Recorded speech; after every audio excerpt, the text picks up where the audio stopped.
Ditën e sot me Vladimir Putin bërin në Kinë, ashtu si që Donald Trump do të pritet me ceremoni zyrtare, do të diskutohen tema jashtëzakonisht shumë të nxehta, përfshirë këtu edhe konfliktet e hapura në Ukrainë edhe në Iran. Për vizitën e Putinit në Kinë, por jo vetëm, do të bashkëbisedoj me profesor Xhavit Çalën. Zoti Çalët, përshëndes, faleminderit. Përshëndetje. Si gjithmonë. Putin shkon në Kinë, profesor, mbas Donald Trump. Çfarë pritshmërish ke për këtë takim të rëndësishëm? Fakti që fuqitë e mëdha, nuk po them superfuqi, sepse superfuqi dy janë, Rusia nuk është superfuqi, se të jesh superfuqi do të jetë nuk varet nga mushët bërthamore që ke, domethënë, do është violinë e para është ekonomia, gjë që Rusia nuk e afrohet fare kësaj qenie një superfuqi ekonomike. Bile nga fuqia ekonomike ajo nuk është as sa një nga shtetet e pasura të Shtetit Bashkuar të Amerikës. Por edhe kjo ka rëndësinë e saj, këtu tashmë nëse dikur në qendër ishin Shtetet Bashkuar të Amerikës apo lidershive amerikanë dhe organizoheshin takime, siç e bëri presidenti Trump në Alaskë me presidentin Putin, edhe tashmë duket që pika ku po rrotullon është kthyer presidenti Xi, domethënë. Dhe kjo është një zhvillim shumë interesant, edhe palët tashmë po e prenojnë Kinën që është ngjitur në pjedestalin e një superfuqie. Te zyrtarisht e bëri edhe presidenti Trump para se të nisej për në Pekin, kur tha që ne jemi dy superfuqi, domethënë duke e pranuar zyrtarisht të qenin të Kinës si superfuqi e dytë sot në botë.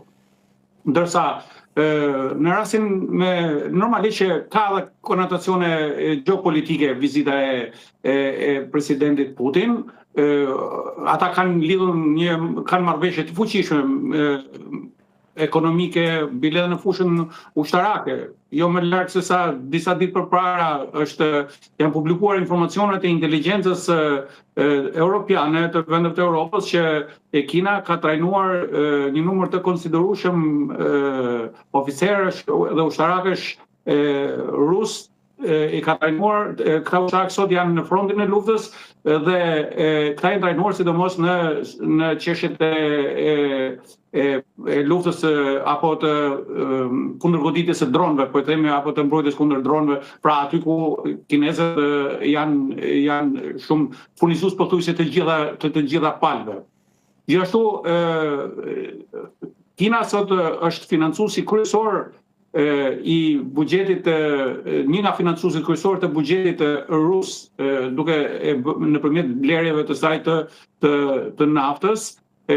Kina është gjithashtu një nga furnizuesit kryesor të Rusisë me materiale teknologjike me përdorim të dyfisht, pra duke i raportuar sikur janë gjëra që përdoren në industri civile, por në fakt një pjesë e konsiderueshme të tyre përdoren në industrinë ushtarake. Pra, presidenti Putin ka shumë për të biseduar, ka shumë për të mbështetur Xin dhe ka shumë për të qenë një bashkëpunëtor i tij. Nga ana tjetër, presidenti Xi këto raporte pak a shumë ai vendosi me presidentin Trump në vizitën e para rreth një jave, dhe ajo që një kinezët nuk se prisin në diçka të madhe nga vizita e presidentit Putin, përveç se atij afirmimit si fuqi botërore, domethënë në aspektin formal, sepse realisht ata ka kohë që janë kthyer në një superfuqi botërore. Pra, duket sikur Kina tashmë është bërë strumbullari ku fuqitë e tjera, që superfuqia kryesore që janë Shtetet Bashkuara të Amerikës dhe një superfuqi tjetër ushtarake, pra përpiqen të ruajnë marrëdhënie, duket se ndodh me para një zhvillimi interesant në formimin e një rendi të ri botëror. Tashmë në pjedestal përveç Shtetit Bashkuar të Amerikës, e cila ishte themeluesja e këtij rendi botëror që në qendër kishte perëndimin, tashmë në pjedestal është ngjitur edhe Kina. Pra, në pjedestal kemi krahas shqipojnë zbar, kemi edhe dragojnë e kuq, domethënë. Kjo do duket sot sidomos në zhvillimet e mëpastajme në kohën e vazhdimit, nëse të dy palët do të arrijnë ta menaxhojnë konkurrencën e tyre për të mos e lejuar që kjo konkurrencë të kthehet në konflikt. Pra, këto dy Dragoj dhe Dragoj Kuq dhe Shqiponja do të jenë të aftë që të menaxhojnë pjesën e tyre që ju takon në qiell, pra për të fluturuar në pjesën që i takon, sepse përndryshe është ajo që edhe presidenti Xi e shpreu si shqetësim, domethënë që a do t'i shpëtojmë dot kurthit e Tukititit, po ta kesh parasysh që u përdor kjo terminologji. Po besoj se jemi në momentet kur palët kanë interes të bashkëpunojnë, sidomos në fushën ekonomike, po flas për rastin e vizitës e Trumpit, pra kanë interes të bashkëpunojnë në fushën ekonomike, të mos vazhdojnë atë luftë të madhe tregtare që nisën nëpërmjet tarifave dhe Amerika të mendoj të presë një farë ndihme për çështjen e Iranit, pra si aleat strategjik i Kinës që të ndikojë Kina tek Irani.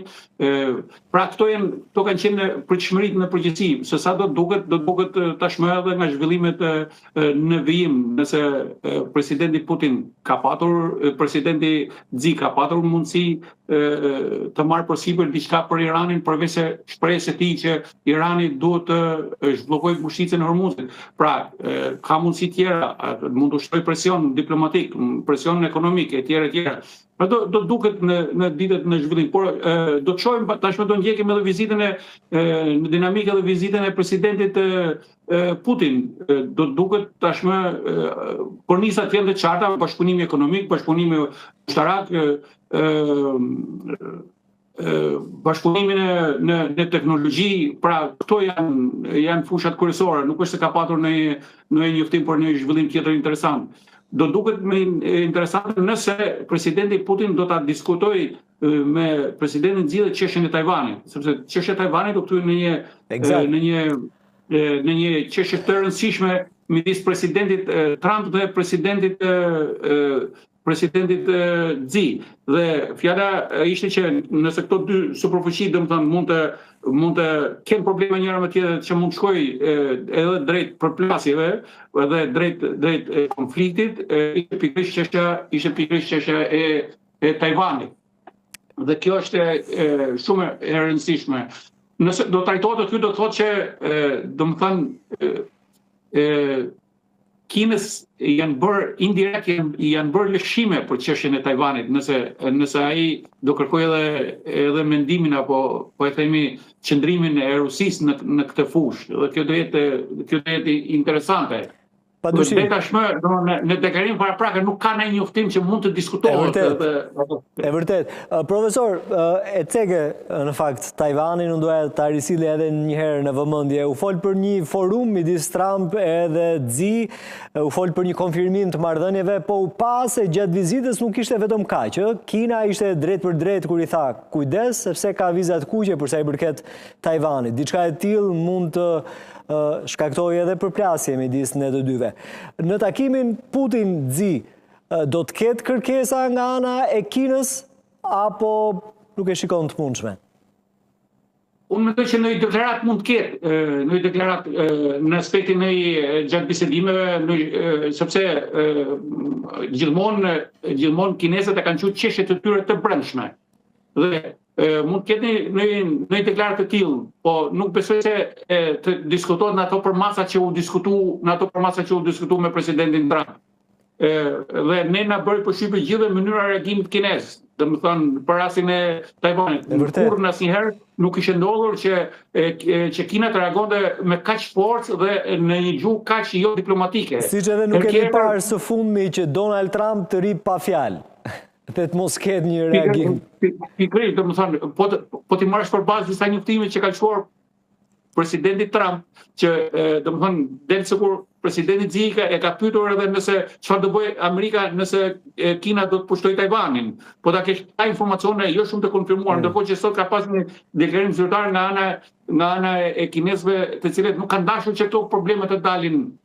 Si që ndodhë shpesh në Kinë, në fakt. Zakonisht presidenti Trump kanë bërë një deklarat për ta qytetur që ky është thjesht problemi i relativizuar. Po, i kam lexuar edhe lajme të tilla, po Për te Tajvanit, e kisha fjalën për konfliktet e hapura, duket në disa momente se Kina dhe Rusia janë aleate kur bëhet fjalë për Iranin, por gjithashtu edhe për Ukrainën një rol të rëndësishëm ka pasur Kina, ndoshta mund të rregulloj pak situatën, ndoshta mund të çojë në zgjidhje në këtij konflikti.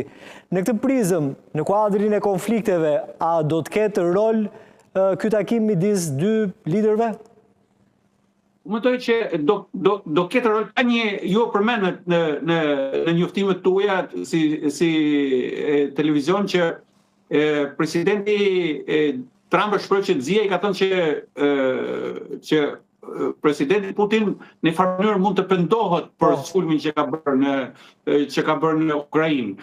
Kjo nuk është thënë pa qëllim, është thënë paraprakisht për t'ia dhënë një mesazh edhe presidentit Putin. Eksakt. Dhe kjo unë mendoj që mënyra organizimit, mënyra e fuqizimit të Kinës dhe e demonstrimit të pushtetit të saj është në kushte paqe, nuk është në kushte lufte.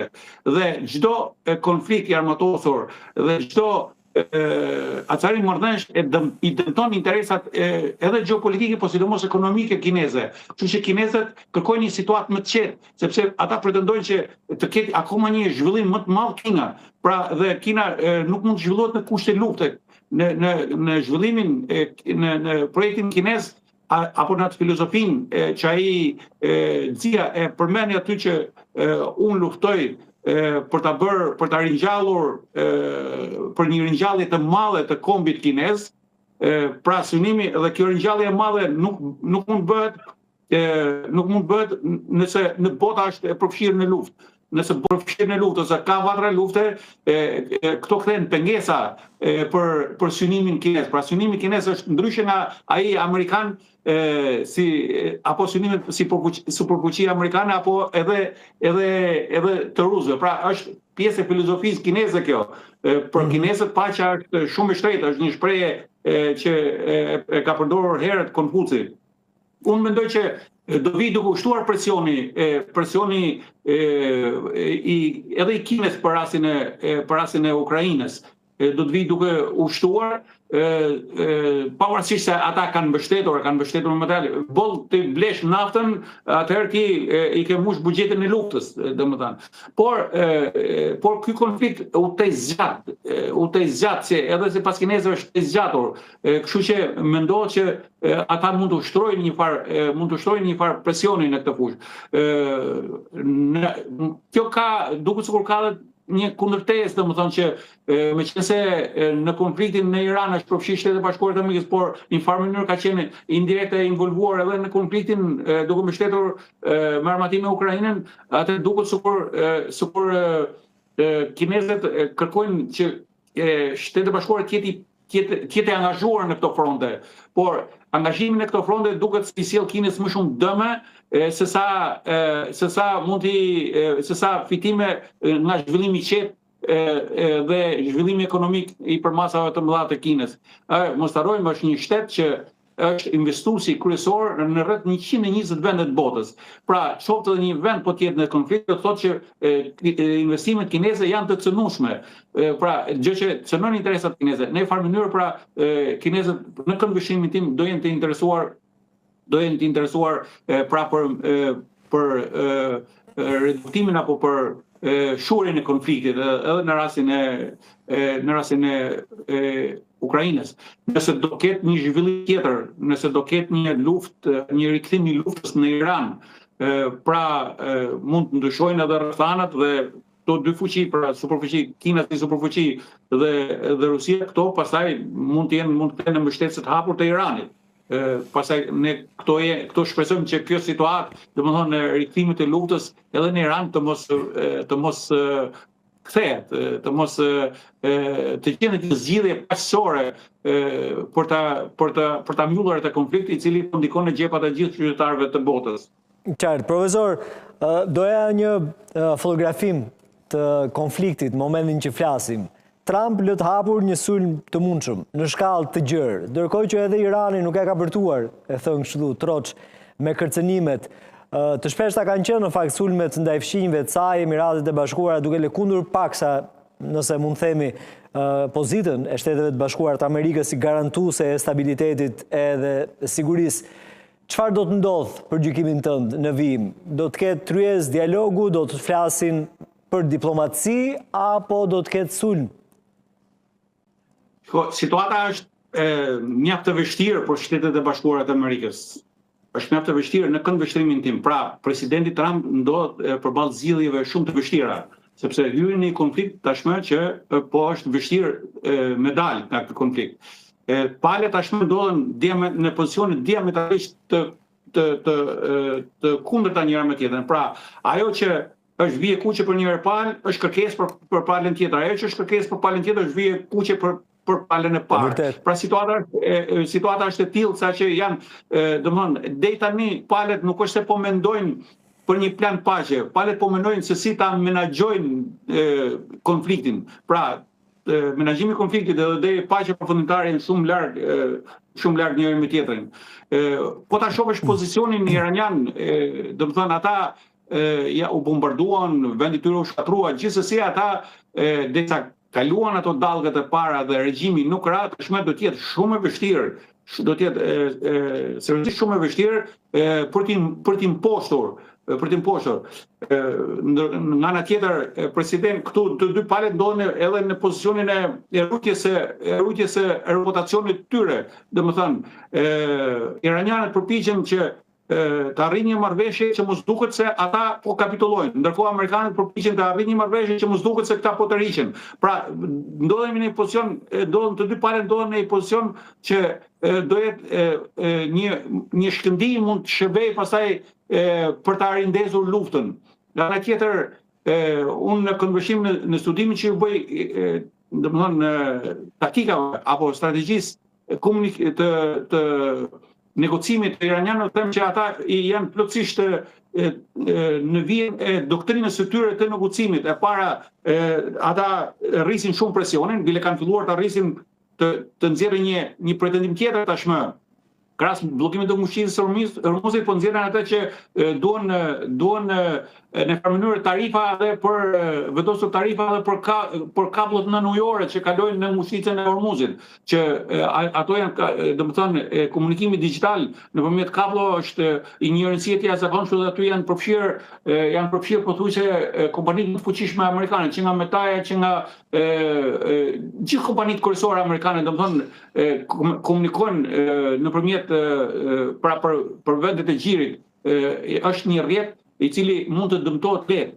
Mjafton ajo një mënyrë veprimi shumë e thjeshtë të cilën ata parashikojnë. Pra, lëvizja anijeve me speranca të hedhura në fund të detit mund të kpusë nga ato kabla dhe pasojat do të jenë për komunikimin dhe për transmetimin e dhënave dhe për bazat e dhëna do të jenë pasojat katastrofike. Pra, në këtë rast Irani e rrit kërkesën, e ngren steken në farë mënyrë, rrit presionin dhe pastaj ofron deeskalim, thotë, hajde të bisedojmë. Ndërkohë ai kërkon që të shijojë përfitimet. Pra, do të hiqni këtë qlironin Mushqisën e Hormuzit, apo siç është drejtuar sot, por nuk thotë që do ta liroj vetë Mushqisën, por thotë të hiqet bllokada amerikane për Mushqisën e Hormuzit. Gjithashtu të hiqen sanksionet, gjithashtu të zhbllokojnë llogaritë. Pra, kërkon shumë përfitime, ndërkohë që ato që duhet të ofrojë vetë, pra koncesionet e veta i shtyn në pafundësi, pra i shtyn sa më larg. Ndërkohë që gjithashtu kërkon ta zgjasë kohën, duke menduar që presidenti Trump është në një trusnitje të jashtëzakonshme, në një presion politik nga brenda Shtetit të Bashkuar të Amerikës dhe një presion tjetër të madh nga faktori ndërkombëtar për shkak të pasojave globale të kësaj krize, apo të bllokimit të Mushqisës së Hormuzit. Dhe kjo është një trusni e madhe dhe këtë iranianët e di për ne racionojnë të aplikojnë atë durimin strategjik dhe të lodhin kundërshtarin. Nga ana tjetër ato përpiqen që ato levat negociuese të tyre t'i lejnë për në fund, pra programin bërthamor, programin raketor, e tjera t'i lejnë për fund, në fund, pra pasi t'i kenë arritur këto edhe t'i kenë siguruar që do kenë një paqe të qëndrueshme dhe duke e ofruar shpesh kërkesa maksimaliste, siç mund të jetë ajo për shembull që pagimi një dëmshpërblimi për luftën apo largimi i forcave amerikane nga vendet e gjirit. po të largoheshin forcat amerikane nga vendet e gjiret, atëherë çu pa një mesazh që do t'i jepet forcave, do t'i jepet vendeve të gjirit, është mund vjen ta them, po ka shenja që tashmë ata po menojnë edhe për mënyra tjera sigurie, sepse fakti tregoj që Shtetet Bashkuara të Amerikës nuk arritën dot t'i garantonin ato që ju kishin marrë përsipër, pra mbrojtjen e tyre. Ka rasti mund të përmendim këtu që disa nga këto shtetet kanë po krijojnë qarqe të shkurta me vende. Arabia Saudite për shembull ka lidhur një marrëveshje me Pakistanin si fuqi bërthamore. Pakistani ka dërguar në Arabinë Saudite rreth 8000 forca ushtarake, tashmë ka rreth 26 avion, sisteme kontraajrore, pra në një farë mënyrë po jep një mbështetje të hapur. Ndërkohë që India po ofron po të njëjtën mënyrë, po jo kaq hapur me armatime gjë, po ofron me Emiratet e Bashkuara Arabe. Pra duket sikur Shtetet e Gjirit u ndodhen në një fazë të tillë që provuan që nuk janë shumë të sigurta, pavarësisht traktateve apo marrëveshjeve që ata kanë nënshkruar. Pra ndodhen në një situatë që presidenti Trump ka një zgjidhje mjaft të vështirë. Kjo punë do të zgjidhej në dy mënyra. E para, duke i marrë parasysh çdo lloj rreziku dhe duke synuar tashmë rikthimi i rrëzimit të regjimit, pra i përmysjes së regjimit, nuk ka rrugë tjetër përndryshe. Autoriteti i Shteteve të Bashkuara të Amerikës si superfuqi dhe si garantuese e paqes dhe sigurisë në vendet e gjirit dhe në linjën e mesme vjet shumë në diskutim. Profesor, të përshëndes dhe falenderoj. Faleminderit.